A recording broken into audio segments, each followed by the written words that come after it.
Hello friends. आज की कहानी है एक सांवली लड़की।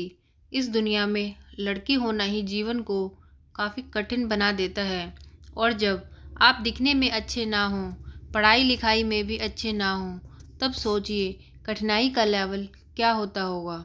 सिया बचपन से ही पढ़ाई लिखाई में कमज़ोर थी। उसका रंग सांवला था। नाक नक्शा भी बाकी लड़कियों की तुलना में इतना खास न था। ऊपर से भगवान ने दांतों की बनावट भी टेढ़ी मेढ़ी दी थी। जब सिया छोटी थी तो बचपन में स्कूल के बच्चे उसे चिढ़ाते। बड़ी हुई तो गली मोहल्ले के लोग उसे देखकर मुंह फेर लिया करते। कोई भी उसका दोस्त बनने के लिए तैयार न था। उसके रिश्तेदार भी कुछ खास उसे भाव नहीं देते थे।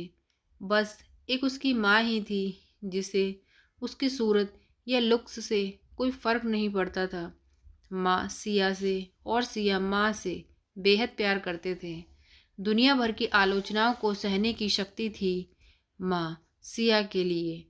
तब जब कोई उसे डफर बोल देता या जब कोई उसे बदसूरत बोल देता, जब सिया को शादी के लिए देखने आए, लोग उसे बिना पसंद किए लौट जाते थे। यहाँ तक कि जब खुद के पापा ही उसे मनहूस बोल देते, तब माँ ही तो थी जो उसे समझाती कि लोगों के बोलने से क्या होता है, तू तो मेरी प्यारी बेटी है। भगवान के इतने सारे अन्यायों के बावजूद सिया जीना सीख गई। वह खुश रहना भी सीख रही थी। जो भी गिने चुने लोग उससे बातें करते, उन्हें चुटकुले सुनाकर हंसाया करती और खुद भी ठहाके लगाकर हंसा करती। इसके अलावा एक और बहुत बड़ी खूबी थी सिया की, जो उसे खाना बनाने में बहुत मज़ा आता था। और ना सिर्फ खाना बनाने में मज़ा आता था, उसका बनाया हुआ खाना खाकर लोगों को जो स्वाद आता था वह उनको तृप्त कर जाता था। और यह उसमें अपने आप तो नहीं आया था। दुनिया के ठुकराए जाने के बाद उसने अपना सारा समय खाने की रेसिपीज़ की किताबें, रेडियो शोज़ और टीवी चैनल्स को समर्पित कर दिए थे। सिया की तारीफ़ तो कोई भी नहीं करता, लेकिन उसके हाथों के बने खाने की तारीफ़ वह हर व्यक्ति करता जो भी उसे चखता। इस एक गुण की वजह से सिया अपने आजू बाजू की औरतों में फेमस हो गई थी, क्योंकि जिसे भी खाना पकाना सीखना हो या कुछ नया पकवान बनाना सीखना हो तो वह सिया के पास आती और सिया भी खुशी खुशी उन्हें सब कुछ सिखाती। उसके पास रहने वाली औरतें अच्छा खाना बनाना सीख जाती, लेकिन लाख कोशिश करने के बाद भी सिया के हाथों का वह जादू जो सबको तृप्त कर देता, वह कोई नहीं सीख पाता। सिया की ज़िंदगी इन्हीं उतार चढ़ावों के साथ कट रही थी। एक बार फिर से माँ बाप ने जी तोड़ कोशिश करके एक फैमिली को सिया को देखने के लिए मना लिया था। और अगले दिन लड़का सिया को देखने आने वाला था। सिया को इस बात की खबर होने पर वो बहुत दुखी और गुस्सा हो गई थी कि बिना उससे पूछे पता नहीं क्यों माँ बाप लड़कों को बुला लेते हैं और उसका मजाक बना देते थे। माँ ने सिया को समझाया कि ऐसा ही होता है, कोई भी बेटी अपने माँ बाप के यहाँ हमेशा नहीं रहती, उसे एक दिन शादी करके जाना ही पड़ता है। अगले दिन सिया सुबह सुबह ही लड़कों वालों के आने से पहले ही सज संवर कर कहीं निकल गई थी। उस दिन लड़के वाले घर आकर माँ बाप को बहुत खरी खोटी सुना कर गए थे।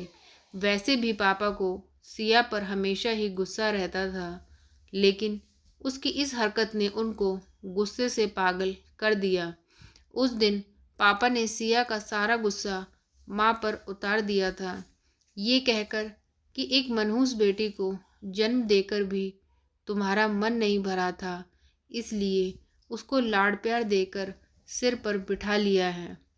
हमेशा अपनी बेटी के बारे में गलत बोलने वालों से नाराज रहने वाली माँ आज खुद सिया से नाराज हो गई थी और वह अब सिया के घर वापस आने का बेसब्री से राह देख रही थी।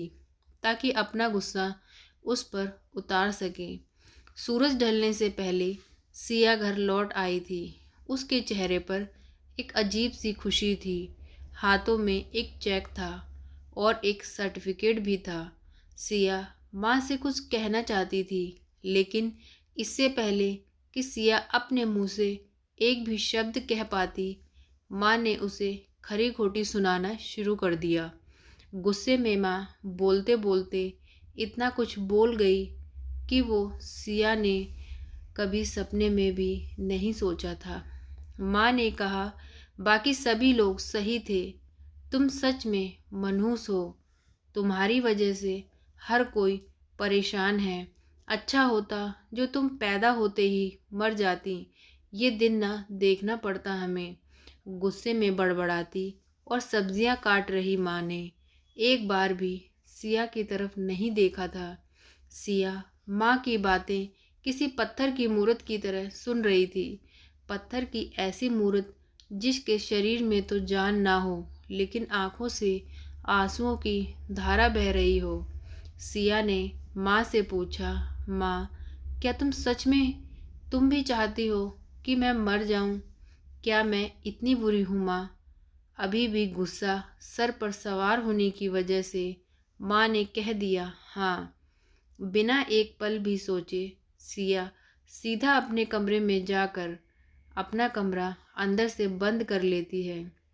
1-2 मिनट बाद गुस्सा थोड़ा शांत होने पर माँ को अपनी गलती का एहसास हुआ तो सिया के रूम की तरफ गई। उन्हें पता चला कि सिया ने रूम को अंदर से बंद कर लिया है। गुस्से में कुछ कर न ले, इसलिए माँ ने तुरंत पापा को इस बात की खबर दी। दोनों ने काफ़ी दरवाज़ा खोलने की कोशिश की, लेकिन सब नाकामयाब रहे तो दरवाज़ा तोड़ दिया। अपने स्कार्फ से फांसी का फंदा तैयार कर सिया पंखे से लटक रही थी। ज़्यादा वक्त नहीं हुआ था, वह सिर्फ बेहोश हुई थी।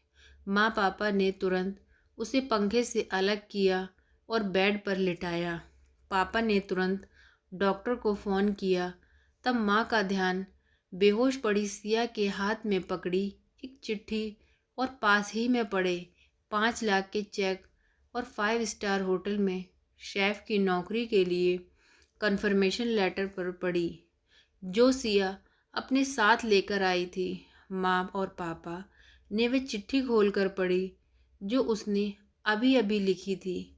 चिट्ठी कुछ इस प्रकार थी, मम्मी और पापा, मैं जानती हूँ कि मेरे जन्म से लेकर आज के दिन तक मैंने ऐसा कुछ भी नहीं किया है जिस पर आप गर्व कर सकें, लेकिन मैं आपको बताना चाहती थी कि आज मैं खाना पकाने के लिए नेशनल लेवल कंपटीशन को जीत चुकी हूँ और ये 5 लाख का चेक मुझे प्रथम स्थान पर आने के लिए मिला था। जजेस को मेरा खाना इतना पसंद आया कि उन्होंने मुझे एक बहुत बड़े होटल में बतौर मास्टर शेफ़ की नौकरी के लिए कन्फर्मेशन लेटर ही दे दिया। पूरी दुनिया मेरे खिलाफ है। मुझे इस बात का कभी भी फ़र्क ही नहीं पड़ा था और ना ही बाबूजी की कड़वी बातें मैंने अपने दिल पर ली थी, क्योंकि मैं जानती थी कि बाहर से सख्त दिखते मेरे बाबूजी अंदर से तो मुझे प्यार ही करते थे। प्यार ना करते होते तो बिना मांगे मुझे कपड़े, मिठाइयाँ, पटाखे ये सब ना लाकर देते। और माँ के प्यार को कोई क्या बयां कर सकता है। मेरी माँ मेरे लिए मेरी सारी दुनिया थी।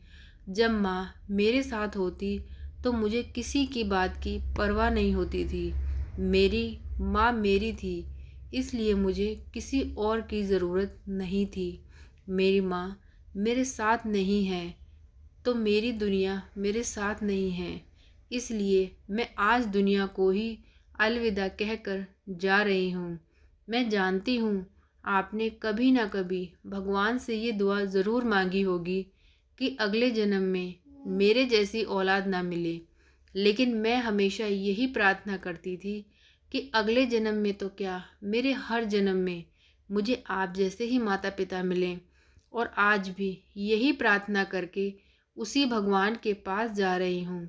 चिट्ठी पढ़ते पढ़ते माँ और पापा सर से पाँव तक पछतावे में डूब गए थे और बेहोश पड़ी सिया के सिर पर हाथ फेरते हुए फूट फूट कर रो रहे थे।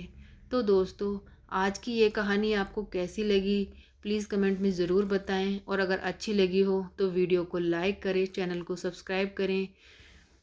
Thank you.